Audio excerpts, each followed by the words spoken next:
حضرت مولا علی شیر خدا کرم اللہ تعالی وجہ الکریم کو نبی پاک صلی اللہ علیہ وسلم نے نا 2 سواروں کے ساتھ بھیجا تلواریں دے کے، فرمایا تمہیں نا مقام خاک پر ایک خاتون ملے گی جو ایک خط لے کے جا رہی ہے قریش مکہ کے نام مدینے سے، تو اس کے پاس سے تمہیں وہ خط ملے گا تو وہ خط لے کے آؤ۔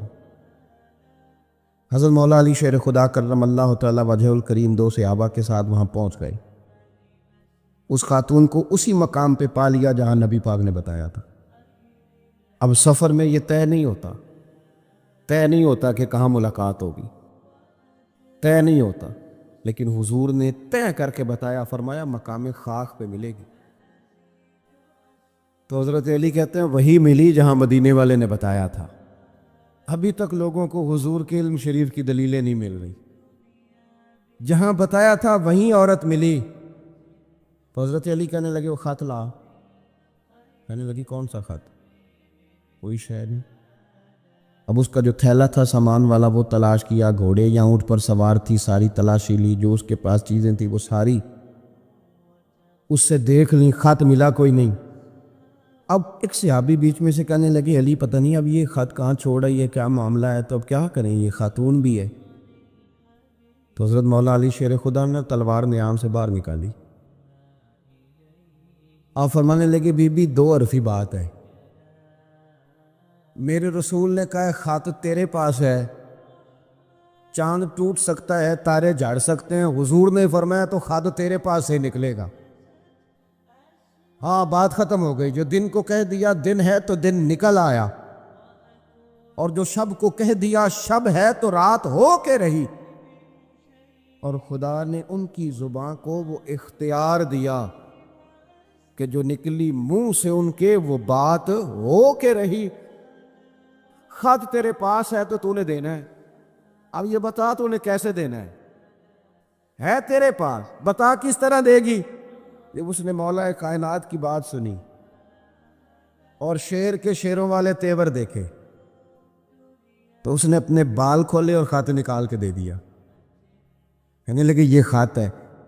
حضرت مولا علی نے اس صحابہ کی طرف دیکھا اور فرمانے لگے دیکھا میرے محبوب کے غلاموں خوش ہو جاؤ، حضور کی زبان نور سے جو نکلتا ہے حق اور سچ ہی نکلتا ہے۔ اپنی طبیعت میں نا یقین لائیں، حضور نے کہا ہے کہ نماز پڑھو تو روزی میں برکت ہوگی، تو انشاءاللہ ہوگی۔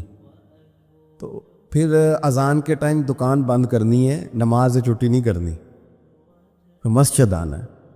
دیکھیں ہمیں زینت دی گئی ہے داڑھی کے ساتھ، تو اگر ہماری زینت داڑھی میں ہے تو پھر زینت داڑھی ہی میں ہے، پھر بغیر داڑھی کے۔ میری بات کی سمجھ آ رہی ہے؟ میں دوستوں سے اکثر گزارش کرتا ہوں کہ بغیر داڑھی کے کوئی بندہ ساج سنور کے نکلے تو لوگ کہتے ہیں پیارا لگ رہا ہے، یہ بھی تعریف ٹھیک ہے، لیکن داڑھی والا آدمی کبھی وضو کر کے نکلے تو تعریف اس کی بھی ہوتی ہے، لیکن پتہ کیا کہتے ہیں کتنا نورانی چہرہ ہے۔ اب بالکل رنگ ہی بدل گیا ہے تعریف کا، وہی تعریف ہی ہے، پہلے بھی تعریف ہوئی تھی تو اب بھی تعریف۔ تو اللہ رسول کی باتوں پر مکمل اعتماد، مکمل یقین۔ اور یہ جو ہمارے طبیعتوں میں اب لوگ مایوسیاں پیدا کرتے ہیں نا، بہت زیادہ مایوسی پیدا کرنے والوں کی لمبی تعداد ہے، بڑی لمبی، ان سے بھی جان چھوٹ جائے گی، آپ مضبوط ہو جائیں گے ذہنی طور پر۔ یاد رکھیں کہ وہ بندہ کمزور نہیں ہوتا جس کا جسم تھک جائے، میں نے کہا وہ تو سویرے ٹھیک ہو جائے گا، سوئے گا تو سویرے اٹھے گا تو ٹھیک ہے۔ جس کا دماغ تھک جائے، جو بالکل یہ لوگوں نے مایوس کر دیا، کچھ بھی نہیں ہو سکتا جی، غریب آدمی کیا کر سکتا ہے جی، آپ ایسے ہی رہیں گے جی، چھوڑیں جی، آپ آگے نہیں جا سکتے۔ کچھ میری طرح کے لوگوں نے بھی پریشانی پیدا کی، انہوں نے کہا جی وہ تو داتا صاحب تھے، آپ نہیں اتنے ناول پڑھ سکتے۔ یہ کہاں لکھا ہوا ہے جی؟ یہ کس نے کہا ہے؟ وہ تو فلانے بزرگ تھے، آپ نہیں، وہ کیوں نہیں کر سکتے بھائی؟ وہ بزرگ بھی وہی قرآن پڑھتے تھے جس کی ہم تلاوت کرتے ہیں، ان کے لیے بھی حضور نے وہی سنت چھوڑی تھی جو ہمارے لیے چھوڑی۔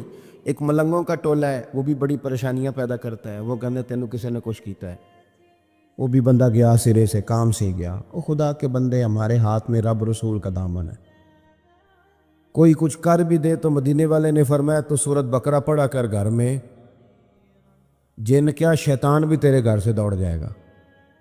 تو آپ ذہنی طور پر اپنے آپ کو کمزور نہ کریں، طاقتور بنیں اور بڑی بات کریں، بڑی۔ جو لوگ دائرہ محدود کرتے ہیں وہ کمزور ہو جاتے ہیں۔ ہمارے اللہ کے بندے چلے تھے، کہاں سے پہنچے کہاں۔ خواجہ معین الدین صاحب رحمۃ اللہ علیہ جی، بڑی بڑی بلڈنگیں، بڑے بڑے جو ہیں وہ یونیورسٹیاں، آستانے اب بننے لگے ہیں۔ آپ پڑھیے خواجہ صاحب رحمۃ اللہ علیہ کو تو ہندوستان میں خیمہ لگانے کی جگہ نہیں دیتے تھے لوگ۔ یہاں خیمہ لگاتے تو کھیڑ دیتے تھے، وہاں لگاتے تھے تو کھیڑ دیتے تھے۔ پھر انہوں نے یہ نہیں کہا کہ مجھے تو جگہ نہیں مل رہی، تو وسائل آئیں گے تو کوئی چیز بنے گی، کوئی ادارہ بنے گا تو کام ہوگا۔ یہ لوگ تو چلتے پھرتے ادارہ تھے۔ ہاں، یہ فقیر تھے، جہاں بیٹھ جاتے تھے وہاں جلسہ ہو جاتا تھا، جہاں چلنے لگتے تھے وہاں جلوس ہو جاتا تھا۔ یہ لوگ میر مجلس تھے، اس لیے انہوں نے اداروں پہ توجہ نہیں دی، بندوں پہ توجہ دی۔ درختوں کے نیچے، یہ حضرت محدث اعظم پاکستان رحمۃ اللہ علیہ کا عرس آ رہا ہے 1-2 دن میں، درخت کے نیچے بیٹھ گئے پڑھانا شروع۔ کسی نے کہا حضرت ادارہ نہیں بنانا، فرمایا وہ مستری بنایا کرتے ہیں، وسائل آئیں گے تو کہہ دیں گے کسی مستری، ہماری ڈیوٹی پڑھانا ہے، درخت کے نیچے بھی پڑھائیں گے۔ اور پڑھایا تو مزہ لے کے پڑھایا، کمال کر دی۔ ایک ان کے شاگرد دبے مفتی مجیب الاسلام اعظمی رحمۃ اللہ علیہ، وہ کہتے ہیں میرا بھی کھانا کہیں سے آتا تھا تو صحیح نہیں آتا تھا، تو استاد جی جو کہ ابھی نئے نئے آئے تھے ہجرت کر کے پاکستان، ان کا کھانا گھر سے پکتا تھا، وسائل زیادہ نہیں تھے کہ وہ مجھے بھی کھلا سکیں، لیکن استاد تھے نا، ایسا نہیں تھا کہ بچے رکھ لیے خانقاہ پہ تو وہ اس لیے رکھے کہ وہ آنے والوں کو پانی پلائیں گے، چائے پلائیں گے۔ 7 سال بیت گئے، بیچارے نے قرآن مجید نہیں حفظ کیا، اس کا استحصال ہوا، اسے پڑھنے نہیں دیا گیا، اور پتہ نہیں کس نوعیت کا ظلم ہوا، خیال ہی نہیں کیا کہ یہ کس طرح ماں نے کلیجے سے دور کر کے ہمیں دیا۔ مفتی مجیب الاسلام رحمۃ اللہ علیہ فرماتے ہیں کہ حضرت کیا کرتے کہ جو میرا کھانا آتا نا وہ کچھ ٹھیک نہیں ہوتا تھا، کئی دفعہ رات کی روٹیاں بھی مجھے دے دی جاتی، تو حضرت کیا کرتے، کہتے پتر یہ تیرے والا مجھے بڑا پسند تھا، تو اپنی روٹی دے دے، میں کھا لیتا ہوں، تو میری آئے گی تو کھا لینا۔ فرماتے میں حضرت جب میرا کھانا کھاتے تو میں رویا کرتا، میں روتا، اور جو اپنا کھانا آتا وہ مجھے دیتے۔ جب اس رنگ میں نا اگر کوئی شعیب آئے میسر، پھر شبانی سے کلیمی 2 قدم ہے، اللہ کرے کو مل جائے نا ایسا جو اس طرح پیار کرے، تو بہت سارے لوگ نکھر کے سامنے آ جائیں گے۔ کیونکہ باتیں زیادہ نہیں کرنی، سمیٹنے کی طرف آتا ہوں۔ یقین مضبوط کریں، ایمان مضبوط، اور کچے لوگ جو آپ کا ذہن الجھاتے ہیں ان سے بچیں، جو ذہنوں میں افتراق پیدا کرتے ہیں ان سنگتوں صحبتوں سے بچیں۔ پھر فرمایا وَقَانُوا یتقون، وہ لوگ متقی ہوتے ہیں۔ تقوی کا معنی ہے محتاط زندگی گزارنا۔ توبہ کا مطلب ہوتا ہے اپنے پچھلے تمام گناہوں سے اللہ کے حضور معافی مانگنا۔ میں بھی جانتا ہوں، آپ بھی جانتے ہیں کہ اگر ہم نے کسی شخص کے ساتھ زیادتی کی ہو تو معافی کا کیا طریقہ ہے۔ ایسا تو نہیں ہوتا کہ آپ اس کے سامنے بیٹھیں اور بیٹھ کے آپ کہیں معاف کر دے، معاف کر دے، معاف کر دے، معاف کر دے۔ آپ کو یہ بھی پتہ ہوتا ہے کہ یہ بندہ کس طرح کا ہے، یہ بھی پتہ ہوتا ہے میری زیادتی کس طرح کی ہے، یہ بھی پتہ ہوتا ہے کہ راضی کیسے ہوگا۔ ہم وہ سارے لوازمات جمع کرتے ہیں، اور اگر ہمیں یہ پتہ ہونا کہ میرے اکیلے سے جانے سے یہ معاف نہیں کرے گا، تو اس شخص کو ساتھ لے جاتے ہیں جس کی وہ بات مانتا ہے، اور پھر ہم اس طرح سے منت کرنے کی کوشش کرتے ہیں کہ جیسے وہ شخص مان ہی جائے۔ صرف سمجھانے کے لیے مثال دے رہا ہوں۔ توبہ رٹا لگانے کا نام تو نہیں نا، توبہ تو اللہ کو منانے کا نام ہے۔ ایک شخص اپنے گناہ چھوڑنے کا ارادہ ہی نہیں کر رہا، اور وہ اپنی غلطی کو غلطی تسلیم ہی نہیں کر رہا، اور اپنی غلطیوں سے وہ پیچھے ہٹنے کو 2 قدم بھی تیار نہیں، تو توبہ کوئی رٹا لگانے کا نام تو نہیں۔ آپ توبہ طوطے کو رٹا دیں تو طوطا توبہ توبہ پکارتا رہے تو اس کو وہ چیز تو نہیں حاصل ہونے لگی۔ توبہ ایک بڑی خاص بات صوفیاء نے لکھی ہے، اگر آپ سمجھیں تو بڑا نفع دے گی۔ وہ کہتے ہیں جس طرح گھر چھوٹا بنانا ہو یا بڑا بنانا ہو، زمین تو درکار ہوتی ہے کہ نہیں؟ زمین ہوگی تو گھر بنے گا، چاہے وہ چھوٹی سی کٹیا بنے یا بہت بڑا محل بنے، زمین کا ہونا ضروری ہے۔ اسی طرح آپ نے نیک اعمال تھوڑے کرنے ہیں یا زیادہ کرنے ہیں، توبہ کا ہونا ضروری ہے۔ توبہ وہ زمین ہے جس کے اوپر آپ نیک اعمال تعمیر کریں گے۔ اگر توبہ نہیں ہے تو پھر کوئی بھی نیک عمل آپ کے پاس ہو ہی نہیں سکتا۔ آپ پچھلے گناہوں سے رجوع کریں اللہ کی طرف، آپ کہیں کہ میرے اندر یہ غلطی ہے، میں توبہ کرتا ہوں۔ ان العبد اذا اعترف، اعتراف جرم کریں، پھر اللہ کے حضور رجوع لائیں۔ ہمارا یہ حال ہے کہ ہم جتنی بھی توبہ کرتے ہیں، جس قدر بھی استغفار پڑھتے ہیں، اس کو ایک وظیفہ سمجھ کے پڑھ لیتے ہیں، بھئی یہ بھی اچھا ہے، برکت سے خالی نہیں۔ لیکن توبہ کا حقیقی مفہوم یہ ہے کہ انسان اپنا محاسبہ کرے، اپنی پچھلی ساری زندگی اپنی آنکھوں کے سامنے لائے۔ اگر وہ سمجھتا ہے کہ اس حال میں مر گیا تو میرے لیے مشکل ہوگا منہ دکھانا اللہ رسول کو، تو پھر وہ فوراً سے پہلے اپنے گناہوں سے رجوع کرے اور اللہ کے حضور توبہ کرے۔ یہ توبہ کا مفہوم ہے۔ میرے رسول پاک صلی اللہ تعالیٰ علیہ وسلم نے اپنی امت کو اس طرف خاص رغبت حضور نے اپنی امت کی کرائی۔ رب بڑا مہربان ہے، بڑا ہی کریم ہے۔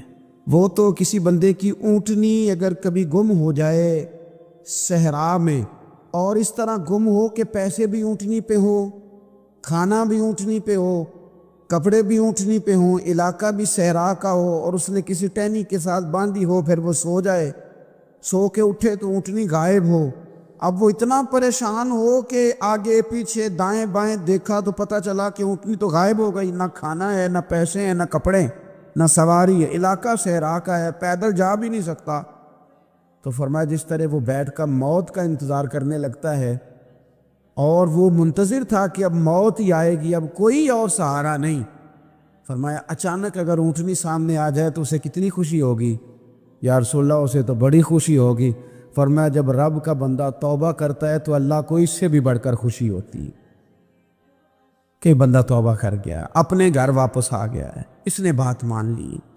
ہمارا اصل مسئلہ احساس کا ہے، توبہ کا نہیں۔ جب تک اپنی غلطیوں کا بندہ محاسبہ نہیں کرتا، جب تک احساس پیدا نہیں کرتا، وہ محسوس نہیں کرتا کہ میں غلط ہوں، مجھے ٹھیک ہونا چاہیے، تب تک توبہ کا ہے۔ آپ دیکھیں نا صحابہ کرام کا مزاج کیا، چھوٹی چھوٹی چیزیں ہیں لیکن وہ دوڑ کے آتے ہیں، کہتے ہیں یا رسول اللہ غلطی ہو گئی، اور اپنے آپ کو پیش کرتے ہیں۔ ایک خاتون نے آ کے پیش نہیں کیا کہ یا رسول اللہ میرے پیٹ میں ناجائز بچہ ہے، مجھے پاک کر دیں، کوئی پکڑ کے نہیں لایا، کسی نے آ کے اسے گرفتار نہیں کیا، مقدمہ نہیں کرایا، پرچہ نہیں درج کرایا، 14 دن کے ریمانڈ کے بعد نہیں مانی، خود آئی اور آ کے کہا حضور میرے سے غلطی ہو گئی ہے، مجھے معاف کر دیں۔ تو رسول پاک صلی اللہ تعالیٰ علیہ وسلم نے بچے کی ولادت کے بعد اسے دوبارہ بلایا، کہا بعد میں آنا، وہ آئی، اسے سنسار کیا گیا۔ تو جب کسی شخص نے کہا نا کہ یہ تو بڑی نفس کے ہاتھوں گرفتار عورت تھی اور کتنا بڑا جرم کیا، تو پھر حضور نے پتہ کیا فرمایا؟ فرمایا چپ کر جاؤ، تم نے گناہ دیکھا ہے، تم نے اس کا احساس نہیں دیکھا۔ جب تک احساس گناہ اور احساس زیاں پیدا نہیں ہوتا، اس کی وجہ یہ ہے، امام غزالی رحمۃ اللہ علیہ فرماتے ہیں جو مومن ہوتا ہے نا، مومن وہ دھاگے کے برابر گناہ کرے تو وہ محسوس کرتا ہے کہ پہاڑ کے برابر گناہ ہے میرے اوپر، اور جو منافق ہوتا ہے نا وہ پہاڑ کے برابر گناہ کر کے کہتا ہے یہ تو دھاگے کے برابر ہے، محسوس ہی نہیں کرتا کہ میں نے اتنے جرم کیے، وہ تسلیم کرنے کو تیار نہیں ہوتا۔ جب تک تسلیم نہیں کرتا تب تک توبہ کا کوئی معنی سمجھ میں نہیں آتا۔ اور توبہ کریں تو پھر توبہ نہ، اور بھائی جس نے ماننا ہوتا ہے وہ تو اشارے سے بھی مان جاتا ہے، اور جنہوں نے نہیں ماننا نا، میں کئی دفعہ کہتا ہوں یہ میرا جو دور ہے یہ سیانے لوگوں کا دور ہے، سمجھدار زیادہ ہیں، اور سمجھدار بھی اس طرح کے سمجھدار نہیں جس طرح کا معاملہ فہم سمجھدار ہوتا ہے۔ سمجھدار چالاک قسم کے، اپنے حق میں سمجھدار اور اپنے ذہن کے مطابق فیصلہ کرنے والے لوگ۔ پھر ہم بہت ساری جگہوں پہ ٹامک ٹونیاں کھاتے ہیں، جس نے ماننا ہے اس نے اشارے سے بھی مان جانا ہے، اور جس نے نہیں ماننا اس نے کہنا مجھے 24 سال ہو گئے فلانی جگہ جمعہ پڑھتے پر میں ماننے کو تیار نہیں ہوا۔ نہیں نہ ماننا تو مجھے 20 سال ہو گئے فلانی جگہ جاتے آتے، بس نہیں ماننا تو پھر مزاج نہیں ہوتا۔ جس نے ماننا ہے، حضرت فضیل بن عیاض رحمۃ اللہ علیہ ڈاکو تھے، اور نرے ڈاکو نہیں تھے، ڈاکوؤں کے سردار تھے۔ تو ارشاد فرماتے ہیں کہ میرا طریقہ یہ تھا کہ میں ایک پورے قافلے کی صورت میں حملہ کرتا تھا تو لوگ ڈرا کرتے تھے اگر کہ فضیل بن عیاض کے ڈاکوؤں نے حملہ کیا تو پھر نہیں بچتے۔ ایک دن گزر رہا تھا تو ایک قاری صاحب آیت پڑھ رہے تھے، لا تقنطوا من رحمت اللہ، اللہ کی رحمت سے کبھی نا امید نہ ہونا۔ ان اللہ یغفر الذنوب جمیعا، بے شک وہ سارے ہی گناہ معاف کر دے گا۔ آپ فرماتے ہیں میرے دل میں بات اثر کر گئی، ماننا ہے نا۔ اس نے نہیں ماننا، اس نے 6666 آیتوں کا ترجمہ پڑھ کے بھی توجہ نہیں کرنی۔ آپ ارادہ کریں نا، آپ اپنی دل کی زمین کو زرخیز بنائیں۔ فرماتے ہیں میں فوراً وہ آیت سنی تو میں رویا، اور میں وہ حافظ صاحب کے پاس چلا گیا، ان سے اجازت لی، ان کے کمرے میں داخل ہوا۔ میں نے کہا آپ نے بھی آیت پڑھی ہے کہ اللہ سارے گناہ معاف کر دے گا؟ تو جس بندے نے کئی سال ڈاکے ڈالے ہوں، بیٹیاں روتی رہتی ہوں پر وہ مال لے کے آ گیا ہو، مائیں واسطے دیتی رہتی ہوں پر وہ لوٹ کے نکل آیا ہو، اب جی اگر وہ بندہ بھی سچے دل سے توبہ کرے تو اللہ معاف کر دیتا ہے۔ تو آفا جی کہنے لگے میں کون ہوتا ہوں تمہیں کوئی تفسیر بتانے والا، میں نے تو قرآن کی آیت پڑھی ہے، میرا رب کہتا ہے لا تقنطوا من رحمت اللہ، تم نے مایوس نہیں ہونا، تم آ جانا، معافی مانگ لینا۔ ان اللہ یغفر الذنوب جمیعا، اللہ سارے گناہ معاف فرما دے گا، اللہ سارے گناہ۔ تو یہ تو اللہ فرما رہا ہے۔ فضیل بن عیاض کہتے ہیں میں نے کہا ختم ہو گئی بات، توبہ بھائی۔